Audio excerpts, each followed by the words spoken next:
इससे पहले आपने ट्रिगर को आइडेंटिफाई कर लिया, नेगेटिव थॉट्स को आइडेंटिफाई कर लिया, अब नंबर है आपके इमोशंस को आइडेंटिफाई करने का। नेगेटिव थॉट्स और इमोशंस एक दूसरे से लिंक्ड होते हैं। जब आपने ये कोशिश की कि मेरे नेगेटिव थॉट्स पॉजिटिव थॉट्स में कन्वर्ट हो जाएं और आपने प्रयास किया अपने नेगेटिव अफर्मेशन को पॉजिटिव अफर्मेशन में कन्वर्ट करने का, तो इमोशनल कंट्रोल वहीं पर ही काफ़ी हद तक हो जाता है।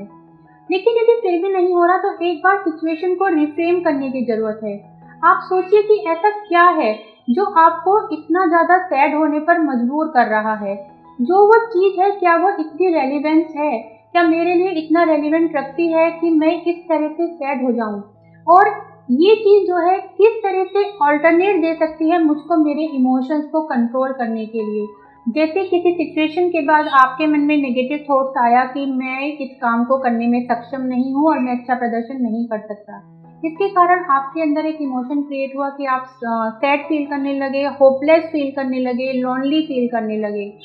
और आपने अपने मन के अंदर एक और इमोशन क्रिएट किया कि मैं वर्दी नहीं हूँ, वर्थलेस हूँ। ये कोई ऐसी चीज़ नहीं है जिसको मैं आज के समय में डील नहीं कर सकता। दूसरों के साथ अपने इमोशंस को शेयर करके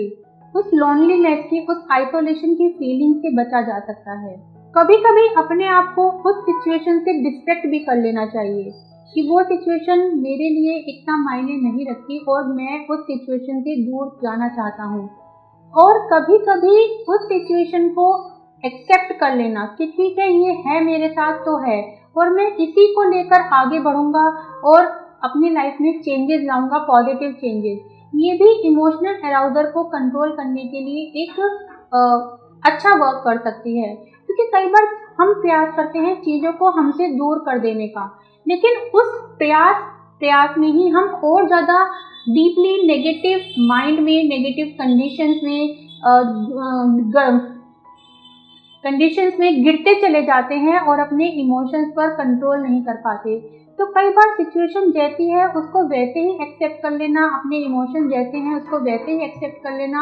और वो मन में आ रहे हैं तो ये कह देना कि ठीक है ये तो आएंगे ही, बट मुझे मेरी लाइफ आगे बढ़ानी है, इनको मैं साइड कर देता हूँ, ये आ रहे हैं तो इनको, ये अपने आप ही कंट्रोल हो जाएंगे। जब इस तरह की प्रवृत्ति, एक तरह से इग्नोरेंस की प्रवृत्ति उस इमोशंस के प्रति अपनाई जाती है, तो धीरे धीरे वो व्यक्ति जब डेली लाइफ में बिजी हो जाता है, एक्टिविटीज में भी बिजी हो जाता है, तो वो भूलने लग जाता है उन सभी पास्ट एक्सपीरियंसेस को या उन सभी नेगेटिव इमोशंस को जो उसकी लाइफ पर नेगेटिव इम्पैक्ट डाल रहे हैं। तो इस तरह से भी व्यक्ति प्रयास करके अपने इमोशनल अराउजल पर कंट्रोल कर सकता है, लेकिन यदि फिर भी जरूरत है, वो कंट्रोल नहीं कर पा रहा है, तो ये बिल्कुल सही समय है देर ना करने का और किसी अच्छे मेंटल हेल्थ प्रोफेशनल से कंसल्ट करने का, क्योंकि उनकी अपनी अलग अलग टेक्निक्स होती हैं जिनके माध्यम से वो ये कोशिश करते हैं कि व्यक्ति के अंदर आने वाले किसी भी नेगेटिव सिम्टम्स को कंट्रोल किया जाए। यदि आपके अंदर है ऐसी कोई भी परेशानी या आपके परिचित के अंदर, तो यहाँ पर किसी भी अच्छे कंसल्टेंट से कंसल्ट कीजिए।